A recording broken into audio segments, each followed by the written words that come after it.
רשת ב' של כל ישראל, כל החדשות.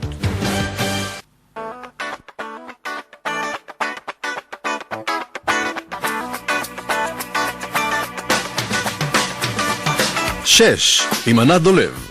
מתחילים את הערב טוב. אנחנו נתחיל באמת באמת בדבר הכי יפה, הכי נוצץ והכי עושה מצב רוח טוב, לפחות לי.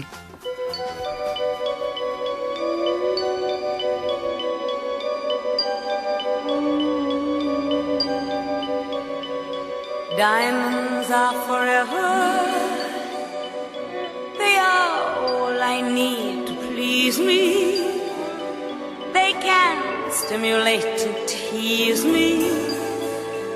They won't leave in the night. I've no fear that they might. יהלומים הם לנצח והם ידידיה הטובים ביותר של האישה הזו, שירלי בסי. גם מרילין מונרו לא תמנה ידה בצלחת כי אם בענק היהלומים המנצנץ. אומרת שירלי בסי, הם לא יעזבו אותך באמצע הלילה, ותמיד עדיף לשמור במגירה או בכספת יהלום לבן ליום שחור. יש כמובן גם הרבה שימושים טכנולוגיים ליהלומים, שהם החומר הקשה ביותר בטבע. באופן אישי מה ששובה את ליבי זה כמובן הברק הנקי והקר שלהם. שטחית אני מה לעשות, מה שמפריד ביני לבינם הוא כמובן הסוגיה הכאובה של מחירם. על כן, מחמת שאני אוהבת יהלומים, הופתעתי ואף שמחתי לגלות שיש מינרל טבעי נדיר נוסף בשם מואסנית, שעשוי למצוא חן בעיניי וגם בעיניכם, ואשר התגלה לאחרונה שיש סיכוי טוב למצוא הרבה מאוד ממנו אצלנו בישראל, וגם, תתפלאו, הרבי מלובביץ' עליו השלום, קשור לנושא הזה. תכף נברר איך בעזרתו של שמעון הייבלום, יושב ראש חברת שפע ימים שעוסקת בחיפוש אבנים יקרות ובכרייתן. שלום לך. שלום רב.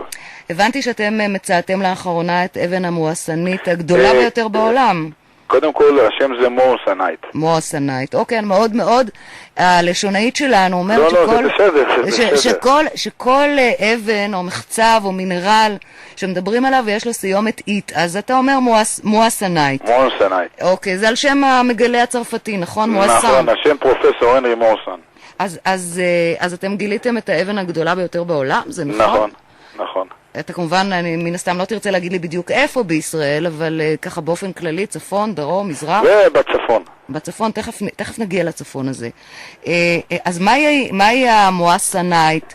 מה התכונות שלה? התכונות זה המינרל הטבעי, שהוא מאוד מאוד מאוד מאוד מאוד דומה ליהלום. במה? גם במשקל הסגולי שלו, הקשיחות שלו טובה מיהלום. וואו, אז הוא יותר... הקשיות שלו, שזה בעצם מודד את הכוח שלו, הוא 9.25 שביהלום יש 10, אבל הדבר יותר מעניין, שהברק שלו הוא 20.4 לעומת 17.2 ביהלום. זאת אומרת, הוא יותר נוצץ מיהלום. הוא יותר בועק מיהלום. וואו. מקדם השבירה שלו הוא גבוה יותר מיהלום, ובגלל זה יש הערכה שכשימצאו אותו בכמויות מסחריות הוא גם כנראה יהיה שווה לא פחות מיהלום. אם לא יותר. היום הוא מיוצר סינתטי בעולם, והוא נמכר כסינתטי במחיר כפול מה שיהלום סינתטי. וואו, אז קל וחומר כשזה יהיה המינרל הטבעי. כן. וואו, אז איך בכלל, למה חיפשתם אותו בישראל? נחזור למה שכבר אמרת קודם. ב-1988 ביקר גוראל, ראש עיריית חיפה דאז, אצל הרבי מלובביץ'.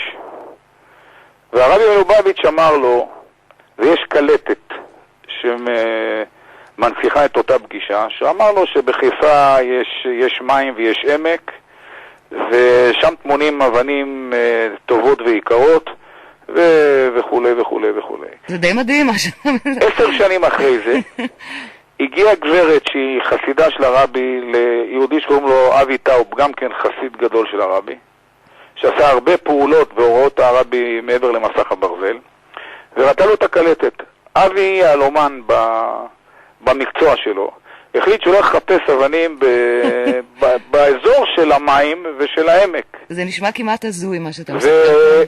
קיבלו רישיונות מהממונה על המכרות, צריך לזה רישיון, לקריאה, לחקירה. קיבלנו רישיונות, והתחלנו לחפש, אני לא הייתי אז, התחילו לחפש באזור הקישון, אזור הכרמל, עמק זבולון וכל האזור הזה, וראי זה פלא, התגלו ממצאים גיאולוגיים מדהימים. התגלו יהלומים, התגלו מינרלים שמצביעים שבאזור יש אבני חן. פה אצלנו? כן, אצלנו. אני פשוט בהלם. הגיעה משלחת של דה בירס. דה בירס זה החברה הכי גדולה בעולם ליהלומים. והם היו פה כמה פעמים, באחת הפעמים אפילו לקחו חומר מהשטח למעבדות שלהם, והם חזרו עם ממצא מדהים. היהלומים בעצם נולדים במעמקי אדמה בעומק של 25 קילומטר אולי יותר, ומגיעים למעלה בשינויים גיאולוגיים. מה שמביא אותם למעלה זה סלע שנקרא קימברלייט. עכשיו, אם יש קימברלייט, יש סיכוי למצוא יהלומים. אם אין קימברלייט, אין סיכוי. והם גילו בחומר שהם לקחו מהמקומות החיפוש שלנו, שבעצם זה סלע קימברלייט.